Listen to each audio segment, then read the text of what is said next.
All right, Shalom. I want to start off, man, as always, by giving all praise and glory unto Yahweh, Bahashim Yahushai, Bahashim, Recha HaKodash. Double honors unto the apostles, the elders, and the bishops of Great Millstone.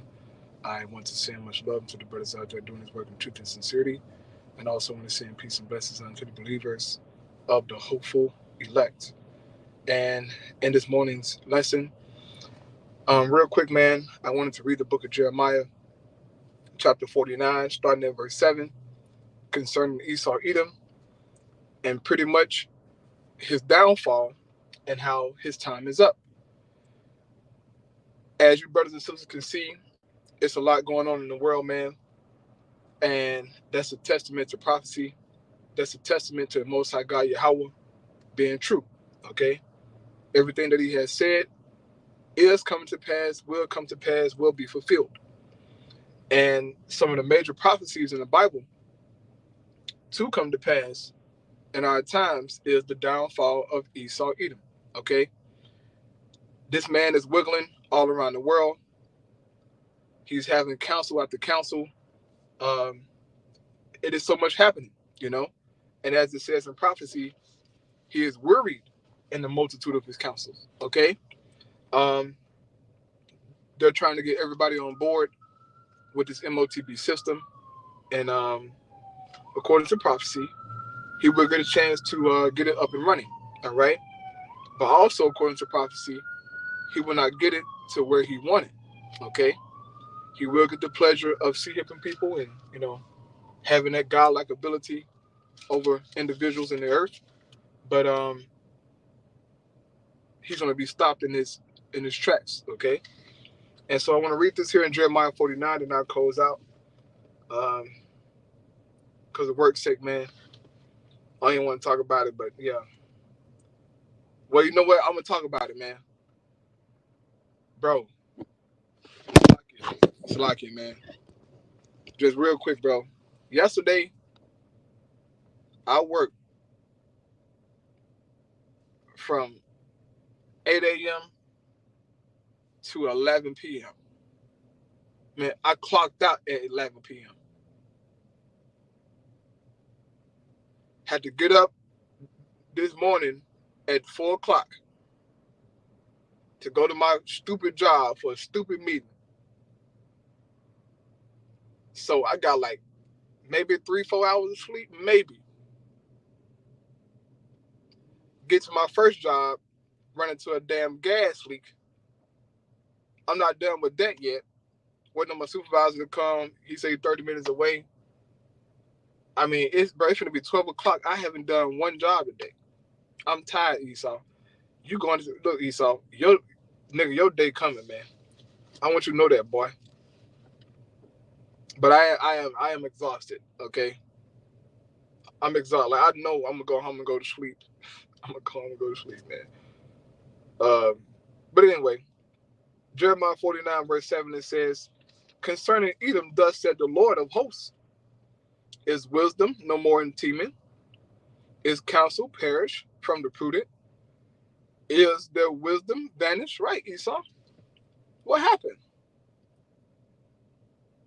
In high school, you was the man, homie. But what happened, Esau? You used to be sharp and on point, man. It was hard to figure you out, man. But now, we can pretty much predict what you're going to do next, Esau, because of prophecy. Okay, nigga? Where's your wisdom? Where's your knowledge? You ain't got it no more, man. It says, "Flee ye, turn back, dwell deep, O inhabitants of Judah, for I will bring the calamity of Esau upon him, the time that I will visit him." And we're in that time, okay? We're in that time where this devil about to be judged harshly by Yahweh Bashim Yahushai.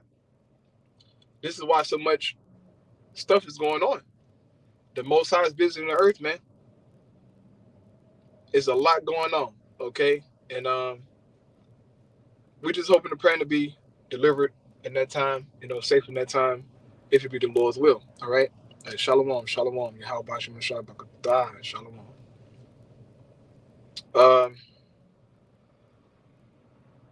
Reading on here, verse 9 says, if grape gatherers came to thee, would they not leave some gleaning grapes? If these by night, they will destroy till they had enough. So the Lord is saying here, he's saying in so many words that he's going to utterly wipe out Esau, right? Now, listen to what he's saying. He says, if grape gatherers came to thee, would they not leave some gleaning grapes? Right. If you glean grapes, you can't get all the grapes. Some you're going to leave behind. You're going to drop some, some will be left behind. But the Lord is saying, once he judged Esau, there will be nothing left of him. Okay? So that's what they're saying. It says, if thieves by night, they will destroy till they have enough. Right? A thief can only take so much. A thief will leave something behind. The Lord is saying he's not going to leave nothing left of Esau. All right? So he's going to be utterly destroyed. Verse 10 says, but I have made Esau bare. I have uncovered his secret places. He should not be able to hide himself. So the Lord has made known the secrets of Esau, man. His secret counsels, right? His secret meetings, all of his wicked, sacrifices, everything that he do has been exposed by the Lord. And the Lord has used his own, people who are part of those cults and those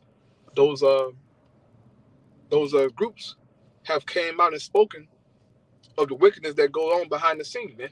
Okay? It is some very deep, dark stuff going on behind the scenes, man. All right? The Bible talks about wickedness in high places, man. These devils are tapped into, like they're dealing with Satan directly, bro.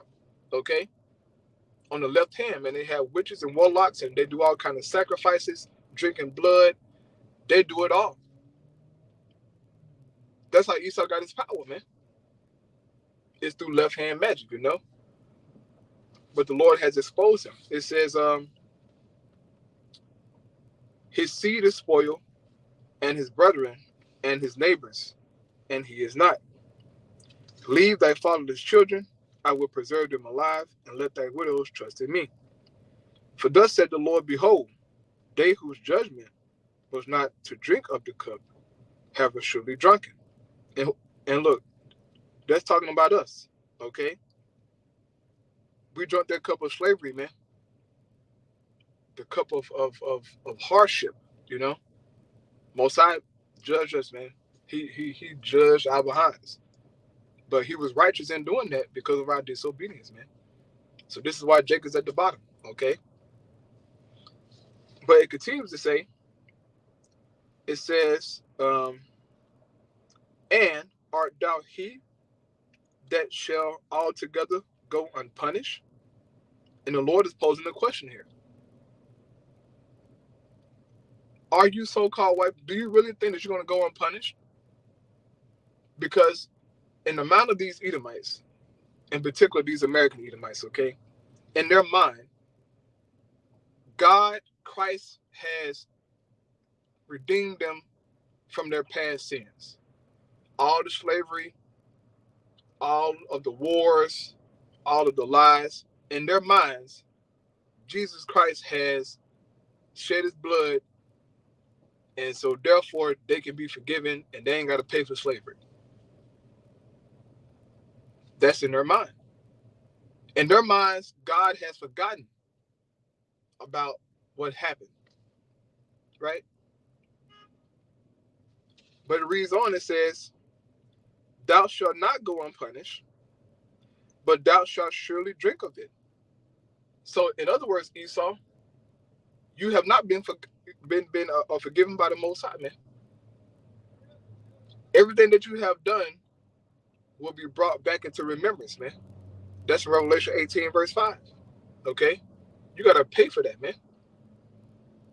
It says, for I have sworn by myself, said the Lord, that Basra shall become a desolation, a reproach, a waste, and a curse, and all the cities thereof shall be perpetual waste. What is this going into? The destruction of America. The Lord said it will be a perpetual waste, meaning continual, forever. It's going to last forever. This landmass, once it's destroyed, will never be inhabited again by man. According to prophecy, the only thing that will be here is desert-like creatures, so to speak, right? The screech owl, right? The cormorant, those kind of beasts and animals will be here. But man will never dwell here in this land again, bro. This land is defiled with the blood of the Israelites, man. We talking millions of Israelites have died in this land by the hand of Esau Edom. From both the northern kingdom and the southern kingdom, man. He got to pay for that, bro. He got to pay for that. Verse 14 says, I have heard a rumor from the Lord, and an ambassador is sent unto the heathen, saying, gather ye together and come against her and rise up to battle. And this is what we're seeing right now, man. The nations are gathering to fight Esau. Even Esau gonna fight Esau, you know? The Most High code. It says, for lo, I will make thee small among the heathen and despised among men. Thy terribleness have deceived thee, and the pride of thine heart, O thou that dwellest in the cleft of the rock, that holdest the height of the hill. So, in other words, man, all the power, right, all the success and influence of Esau got him really puffed up. A good example is those small hats right now. They're puffed up with pride, and they talk as if they own the world. But see, they have the backing of America. That's why they're so proud. They know America got the baddest military on the planet. The most powerful military is American military. And Joe Biden, that nigga, right, he said on TV that America fully support Israel. So they're down with what the small hats are doing, man. But they're going to fail, okay? As the Lord is saying here, it says, though thou shouldest make thy nest as high as the eagle, I will bring thee down from thence, said the Lord Yahweh. Verse 17 says, also Edom shall be a desolation. Everyone that goeth by it shall be astonished, and shall hiss at all the plagues thereof, as in the overthrow of Sodom and Gomorrah, and the neighbor cities thereof, says the Lord. So pay attention to that, right? The Most High said that Esau will be destroyed how Sodom and Gomorrah got destroyed. How did Sodom and Gomorrah get destroyed? It was by fire. The Lord rained fire and brimstone on those ancient cities, in particular Sodom and Gomorrah, and destroyed them with an utter destruction, man. He not only destroyed the people, the cities, he destroyed the grass and the trees. Everything got destroyed. Matter of fact, grass and trees don't even grow no more in that region, man. That's how devastating that destruction was, man. There is no vegetation in that region. The only thing there is dust and sulfur, right? Brimstone. That's the only thing in those cities, bro. So that's going to be the judgment for Babylon the Great, but instead of brimstone, it's going to be nuclear missiles. Now, watch the wording again, right? Because I want to show you something here. To show you that Esau is in control of Babylon the Great. The same judgment that's written for Babylon is written for Esau. Watch this here. Now, I'm going to go to Jeremiah. Okay.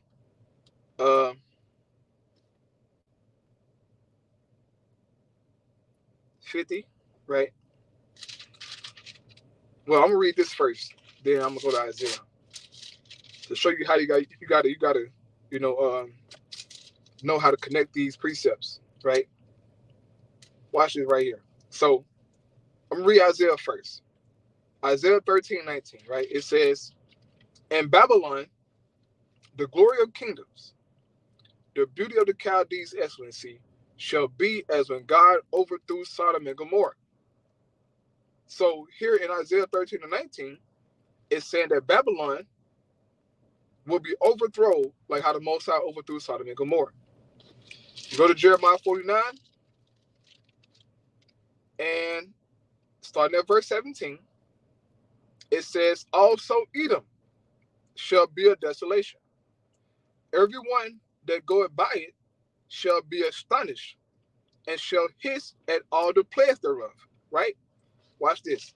Jeremiah 50:13. It says, "Because of the wrath of the Lord, it shall not be inhabited, but it shall be wholly desolate.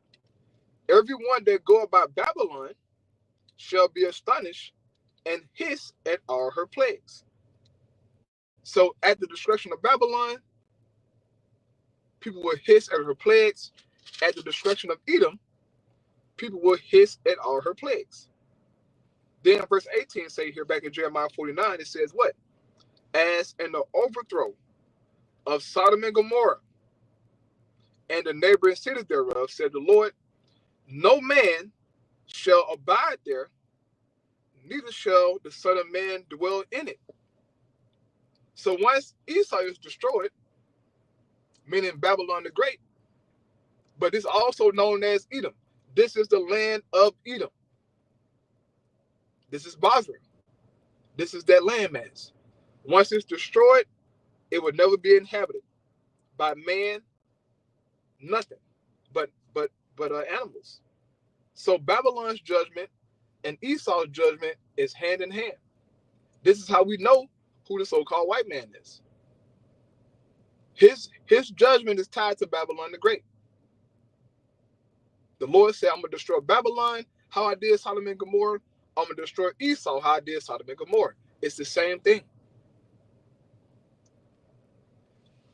Babylon the Great is known as what? It's known as Sodom. Revelation 11. Revelation chapter 11 and verse 8, right? It says, "And their dead bodies shall lie in the street of the great city." The great city is talking about Babylon the Great. How do we know this? Revelation 14 and the 8th verse. "And there followed another angel, saying, Babylon is fallen, that great city, because she made all nations drink of the wine of the wrath of her fornication." So that great city is talking about Babylon the Great, right? These dead bodies are talking about the Israelites. I'll further prove that. But it says, "And their dead bodies shall lie in the street of the great city." This is a spiritual death, okay? It says, "Which spiritually is called Sodom and Egypt, where also our Lord was crucified." So this isn't physical Sodom, this is spiritual Sodom.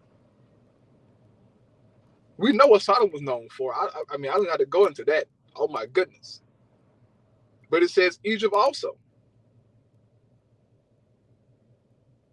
which represents our captivity, right? But this is spiritual Egypt as well, man. Matter of fact, take a dollar bill out. Look on it. You see it. This is Egypt, man. A lot of things that they do here, they did back in ancient Egypt, okay? But it spoke about how our dead bodies lie in this spiritual Egypt, right? How did the saints get to this spiritual Egypt? Deuteronomy 28. Deuteronomy 28 and the infamous 68th verse, right? It says, "And the Lord shall bring thee into Egypt again with ships." Now, if you go into the word Egypt, okay, the Hebrew word is Mizraim. It means to bind. If you look it up in the Hebrew, in the etymology, it means to bind. So the Lord is saying, I'm going to put you back in slavery again. But this time, it's going to be with ships. Now, you will have to be one of the stupidest individuals amongst our people to deny that slavery that slavery didn't take place. You know good and damn well that our forefather was on slave ships. The transatlantic slave trade is a well-known fact, okay? A well-known fact, man. How the hell we get here? Of course it was by boat. So Moses got insights of our captivity, man. That's why he was able to write it down. How was he so accurately able to say, okay, look, y'all going back into slavery? This time, y'all gonna be on ships this time. He saw it.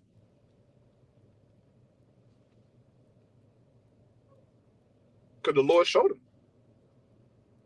And we came into Egypt. Babylon the Great.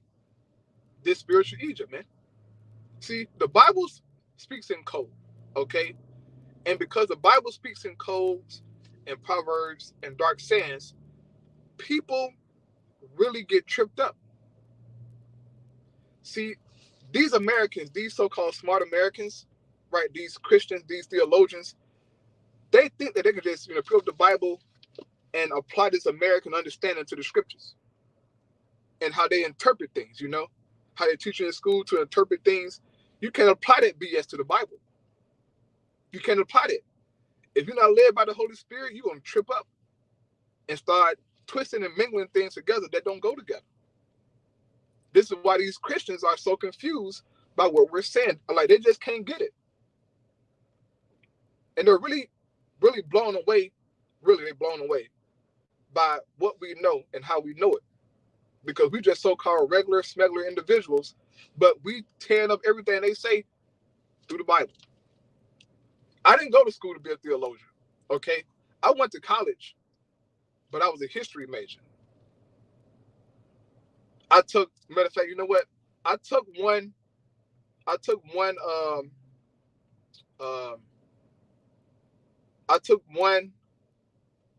theologian class my freshman year.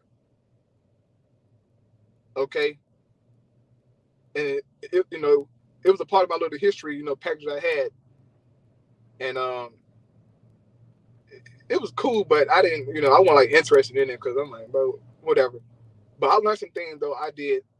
But yeah, they didn't have it, bro. Okay. And you know what, bro? I remember being in that class, bro. It was this one girl in there, bro. Every time I said something, she tried to like debunk me. It's might piss me off. Like I wanted to elbow this hoe, bro. Like every little thing I said, she said, well, according to this, I'm like, look, woman, I didn't come here to debate you, shorty. Okay? I'm just giving my opinion on things. But whatever.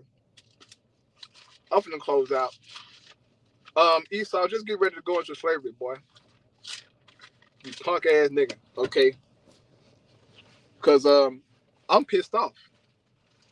As I said in the beginning, yesterday I worked from 8 o'clock in the morning.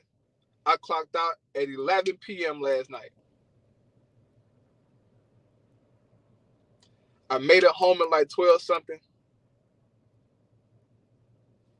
Went to sleep at like 1. Had to get up at 4 o'clock in the morning to come back to fucking work. I got about 2 hours of sleep, bro. I'm pissed right now. I'm like a bear robbed of her whelps. But anyway, Lord Windows edifying, man.